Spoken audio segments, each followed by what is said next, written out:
Welcome back again, my dear students. Today we are going to start with another subunit of our plant physiology, which is named as plant water relations. Okay, plant water relations. And before discussing the plant water relations and the subtopics which are associated with it, I feel the need that we should know what are different types of solutions on the basis of solute concentration, because these terms, okay, they will be used to understand the subtopics of plant water relations. Okay, so today we'll focus on the types of solutions on the basis of solute concentrations. Broadly speaking, there are three types of solutions on the basis of solute concentrations. The first one is hypertonic solution. A solution having the solute concentration more than that of the cell sap is called a hypertonic solution. आपके पास एक cell है, for example, okay, and you know the concentration of solute inside this cell, and you will prepare a solution. Okay, the concentration of solute in this solution will be more than that is present in the cell. जो solute concentration है इस solution में, that is more than that is present inside the cell. And when you will place this cell inside the solution, hypertonic solution, water will move from cell to the solution. Okay, because here in this cell you have less concentration of solute. Okay, and here in the solution you have more concentration of solute, and water always moves from less concentrated solution to more concentrated solution. Okay, you will come to know about this when we will discuss osmosis, okay, and water potential. And here you can see this is the animal cell. It has become shriveled, it has reduced its size because of its placement in a hypertonic solution. Okay, it has lost water and it has become shriveled. And this is the plant cell. When it has been placed in a hypertonic solution, it has become plasmolyzed. Plasmolysis means its size has got reduced, the plasma membrane has withdrawn, it has moved away from the cell wall. Okay, and the size of protoplast has reduced.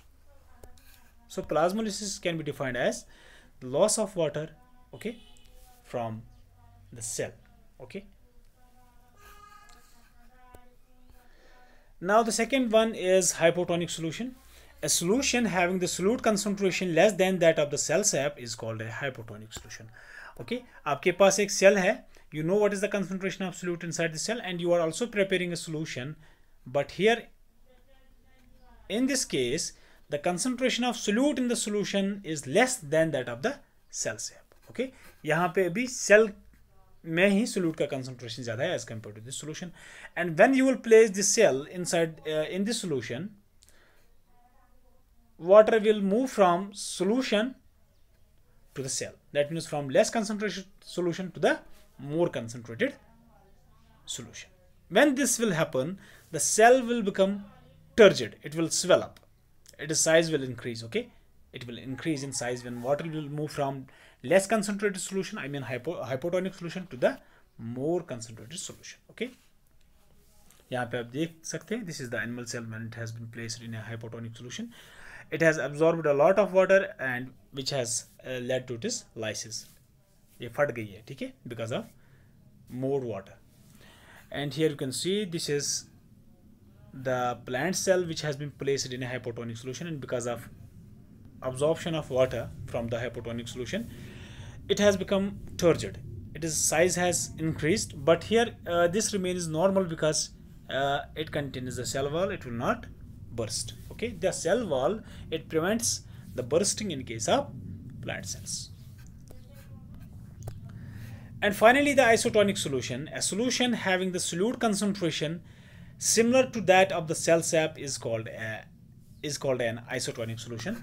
आपके पास एक cell है, you know what is the concentration of solute inside this cell, and you are also preparing a solution. Okay, the concentration of solute in the solution is exactly similar to the concentration of solute in the cell. Okay, this type of solution is known as hypotonic solution, and when you will place this cell in this isotonic solution, nothing will happen. Okay, there will be no exchange of water between the solution and the